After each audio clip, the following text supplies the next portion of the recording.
Video போயிடலாம். ஆசைக்கு role போட்டு வெயிட் பண்றான். வீடியோ போயிடலாமா? சும்மா பிராக்டிஸ் மேட்ச்க்குலாம் கூப்பிட்டு வந்து வீடியோ பண்ணு சொல்லி டார்ச்சர் பண்ணிட்டு இருக்காரா? போடா வேலைய பாருடா போடா. Practice match. பாகிஸ்தான் மேட்ச்ல பாத்துக்கலாம். ஃபர்ஸ்ட் மேட்ச் இது. இந்தியா வர்சஸ் அயர்லாந்து ஃபர்ஸ்ட் மேட்சா? என்னடா நீ டேய். ஹர்திக் பாண்டியா 3 விக்கெட் எடுக்குறான். அட சத்தியமா இது ஃபர்ஸ்ட் மேட்ச்னே. அப்புறம் ஏன்டா ரோஹித் சர்மா 50 அடிச்சிட்டு இங்க இருந்து ரிட்டயர் கிட்ட அனுப்பி போனாரு? அது அவருக்கு அடிபட்டுருச்சுன்னு சொல்லி வெளிய போயிருந்தாரு. என்னடா 20 ரன் அடிச்சு முடிச்சிட்டு போயிருக்கலாம். சரி விடு. சிராஜ் நல்லா போட்டானே. அவ்வளவுதான் ஆதாரம் இருக்கு. சிராஜ் நல்லா போட்டுருக்கானே. அவன் போடும்போது எனக்குமே அந்த டவுட் இருந்துச்சு. ஆனா இது அபிஷியல் மேட்ச் தான். இந்தியாவுக்கு 2 பாயிண்ட் கொடுத்துட்டாங்களா? அச்சச்சோ. நான் பிராக்டிஸ் மேட்ச் நினைச்சேன். ரெண்டாவது பிராக்டிஸ் மேட்ச் நினைச்சிட்டு இருக்கேன். அது ஆல்மோஸ்ட் அப்படிதானே. அதாவது பாகிஸ்தானுக்கு போறதுக்கு முன்னாடி 2 பிராக்டிஸ் மேட்ச். டைம் இல்லாதனால இதையும் பிராக்டிஸ்ல சேர்த்திக்கோங்க அவ்வளவுதான். அப்ப இது நடந்தது என்ன மேட்ச் இது? பிராக்டிஸ் மேட்சா? நடந்தது அபிஷியல் மேட்ச் தான். இந்தியாவை பொறுத்த வரைக்கும் பிராக்டிஸ் மேட்ச். இந்தியா பொறுத்த வரைக்குமா இல்ல ரோஹித் சர்மா, ஹர்திக் பாண்டியா, சிராஜ் இவங்க 3 பேருக்கு பொறுத்த வரைக்குமா? ரிஷப் பண்ட் பொறுத்த வரைக்கும். ரிஷப் பண்ட் நல்லா ஆடுறாரு. அவரை விட்டு அவரை தூக்கி வைப்பார். எப்பவுமே ஆடுற பிளேயர். இவங்க 3 பேர் அடிக்கிற அடியே புரியல எனக்கு. ஒரு பக்கம் ரோஹித் சர்மா 50 அடிக்கிறாரு, ஒரு பக்கம் ஹர்திக் பாண்டியா 3 விக்கெட் எடுக்கிறாரு. அங்க இருந்து அம்பானி புலம்புறாரு எல்லாம் மீட்டிங் விட்டுட்டு. நீங்களாடா 10 எடுத்துட்டு போனீங்க மும்பை இந்தியன்ஸ் அப்படின்னு சொல்லிட்டு. சரி விடுங்க. அதெல்லாம் வீடியோ ஆரம்பிச்சுட்டு இன்னும் வன்மத்தெல்லாம் கொட்டிக்கலாம். வன்மத்தை கொட்டிக்கலாம் அப்படின்ற. வன்மத்தை கொட்டுறதுக்காகவே தங்கத்தை வச்சிருக்கேன் நானு.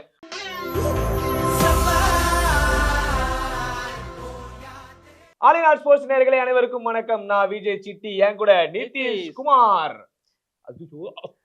இல்ல என் பேர் அதான்.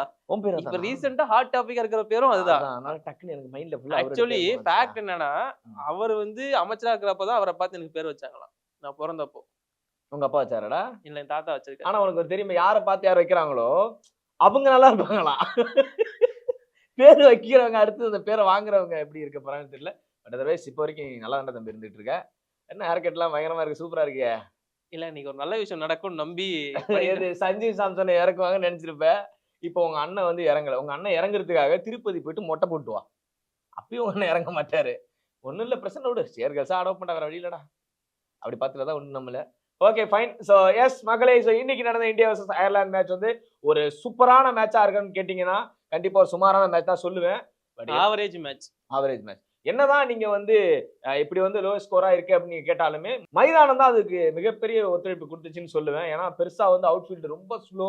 அதனால பால் எப்படி வருதுன்னு தெரியல. ஸ்டெர்லிங் ஃபர்ஸ்ட் 3 ரன் எடுப்பார்ல, அந்த பால் அடிச்சிருப்பாரு. நான் கூட 4 போயிடுச்சுன்னு நினைச்சேன். பவுலரே ஓடி போய் எடுத்துட்டு வரலாம் போல. உண்மை அப்படிதான். அது ஓடி 4-3 எடுத்துருவாங்க போல அப்படின்ற மாதிரி எல்லாம் ஓடிட்டு இருந்துச்சு என் மைண்ட்ல. பட் இருந்தாலுமே ஓகே. சோ டாஸ் வழக்கம் போல பவுல் சூஸ் பண்ணாரு ரோஹித் சர்மா. ஏன்னா நம்ம சேசிங்க பொறுத்தவரைக்கும் இந்தியா எப்பவுமே கிங் தான். ஆனா இதுக்குள்ள போறதுக்கு முன்னாடி அன்ரே கணித்தார் சிட்டி அந்த மொமெண்ட் சொல்லிட்டு போயிடுறேன். அந்த பிளேயிங் 11 அப்படியே ப்ரெடிக்ட் பண்ணிருந்தீங்க. இல்ல கேட்க இன்னொரு வாட்டி.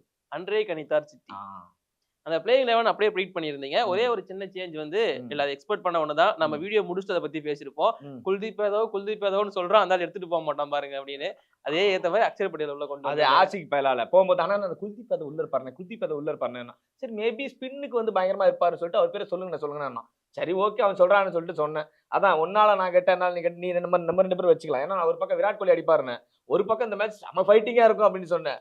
இந்தியா ஃபேன்ஸ் அயர்லாந்து ஃபேன்ஸ் அடிச்சுக்கிறாங்க. எதுக்கு அந்த மானகட்ட மேட்ச்க்கு நீங்க என்ன மேட்ச் பார்க்க வரீங்கன்னா அவங்களும் தான் அடிச்சுக்கிறாங்க.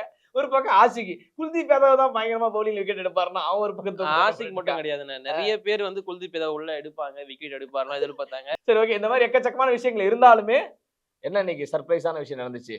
அக்ஷர் பட்டேல் உள்ள இறக்குனாங்க. அது எனக்கு சர்ப்ரைஸ் எல்லாம் கிடையாது. உனக்கு சர்ப்ரைஸ் இல்லையா? ஹர்திக் பாண்டியா அந்த ப்ளூ பேண்ட தலையில கட்டிட்டு நல்ல பவுலிங் பெர்ஃபார்மன்ஸ். அங்க ஒரு கட் ஆவல நினைச்சியா? இங்க ஒரு கட் ஆவண்டா அப்படினு சொல்லிட்டு நான் கூட இப்போ நான் வெயிட் பண்ணிட்டு இருக்கேன். ஒரு பயங்கரமான மேட்ச் வந்தா அவர் எப்படி பெர்ஃபார்மன்ஸ் பண்ண போறாரு அப்படிங்கிறது. பாகிஸ்தான் வந்துட்டா வீரம் கொண்டு அடிப்பாரு. சோ இந்த டைம் என்ன பண்ண போறாரு? ஒரு விஷயம் தெளிவா சொல்றேன்.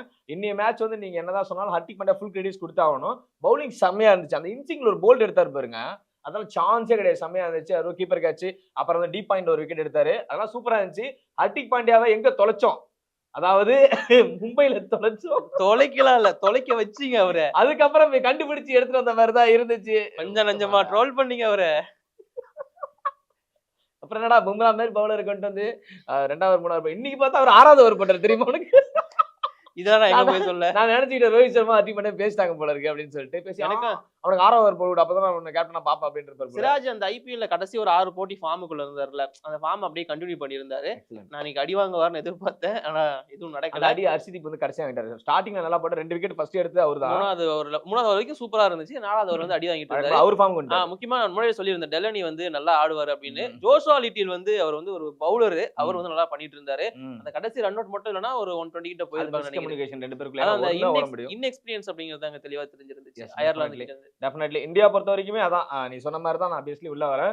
ஸோ அது ஃபைட்டிங் மேட்சாக தான் இருக்கும் நான் எதிர்பார்த்துக்கிட்டு இருந்தேன். ஆனால் வந்து ஃபர்ஸ்டே 2 விக்கெட் விட உடனே தெரிஞ்சு போச்சு இது கண்டிப்பாக ஒரு 120க்குள்ள தான் ஸ்கோர் நிற்க போகுதுன்னு. ஆப்வியஸ்லி அப்படிதான் இந்த 90+ வந்திருக்காது. ஸோ இதுக்குமே காரணம் வந்து டெலானி தான். அவர் அந்த ரன் அவுட் மட்டும் ஆகலாம், மேபி 100+ எடுத்துட்டு போயிருப்பாரு. ஏன்னா ஓவர் இருக்கு பின்னாடி, அவர் மட்டுமே தனியாக ஷாட் பெரிய ஷாட்லாம் அடிச்சிருந்தார், 6ல அடிச்சிருந்தாரு. ஸோ அது அமையல. ஸோ இந்தியன் டீமோட ஃபார்ம் பார்க்கும்போது ஒரு நிமிஷம் இது ப்ராக்டிஸ் மேட்ச்ன்ற மாதிரி தான் எனக்கு தோணிட்டு இருந்துச்சு. சிராஜ் ஒரு பக்கம் கலக்குற எல்லாருமே எவ்ரிபாடி, அர்ஜுன் சார் சொன்னாரு எவ்ரிபாடி அப்படின்னு மாட்டாரு, அதே மாதிரி தான் இருந்துச்சு. எவ்ரிபடிலாம் கிடையாது. விராட் கோலி பேட் டேன்னு எல்லாருக்கும் ஒரு நாள். சூரியகுமார் யாதவ் அது வந்து இன்டென்ட் மேட்சை முடிச்சு கொடுக்கலாம்னு அடிச்சாரு. ஆமா அவர் அடிச்சு அவுட் ஆனா அது இன்டென்ட், விராட் கோலி அடிச்சு அவுட் ஆனா அது வந்து விராட் கோலி 5 பாலுக்கு 1டா. விராட் கோலி சரியா பால் அப்படி பார்த்தா ரோஹித் சர்மாக்கு சான்ஸ் கொடுத்தாங்களே. எக்கு தப்பா சுத்துறதுக்கு பேர் வந்து இன்டென்ட். ஆமா, நல்லா அடி அவுட் ஆனா அதுக்கு பேரு வந்து பேட் ஃபார்ம். அப்படி பார்த்தா ரோஹித் சர்மா வந்து ஃபர்ஸ்ட் டைமே வெளில போக வேண்டியது தெரியல. ஃபர்ஸ்ட் டைம் கிடையாது, அவருக்கு 4 சான்ஸ் கொடுத்தாங்க. அது வேற விஷயம். ஆனா ஸ்கை வந்த உடனே அந்த மாதிரி ஷாட் ஆடணுமா, அது என்னோட கேள்வியா இருக்கு. அது அவரோட நேச்சுரல் பேட்டிங் எல்லாமே ஓகே தான், கொஞ்சம் நிக்கலாம்ல, வெய்ய தாங்க முடியல. அவருக்கு டென்ஷன் ஆயிட்டாரு. நியூயார்க் வந்திருக்கோம், இந்த மாதிரி ஒரு இடத்துல சுத்தி பார்க்கணும். பாத்தியா இல்லையா ரோஹித் சர்மா, மிஸ்ஸஸ் ரோஹித் சர்மா வந்தாங்க பாத்தியா, எல்லாருமே இருப்பாங்க. எஸ், அவங்க பார்த்துட்டு ஜாலியா இருந்தாங்க. 50 அடிங்க நம்ம வெளில போலாம்னு நினைச்சாங்க. அது மாதிரி 50 எடுத்து வெளில போயிட்டாரு அவரு.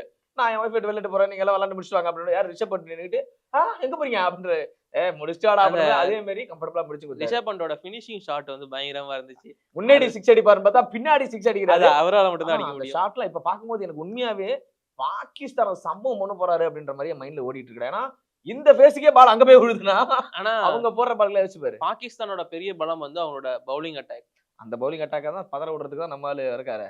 பண்ட்டு வராரு பதற விட. நீங்க எல்லாம் பார்க்க போறீங்க, பாகிஸ்தானோட பவுலிங் யூனிட் வந்து பேசர்ஸ் பயங்கரமா யூஸ் பண்ற ஒரு டீம். இதே கிரவுண்ட்ல நடக்க போகுது, எந்த அளவுக்கு எஃபெக்ட்ஃபுல்லா இருக்க போறாங்க அப்படிங்கறத பக்கத்து கிரவுண்ட் நினைக்கிறேன். ஐ திங்க் இல்ல அதே கிரவுண்ட் தான். இதே கிரவுண்டா?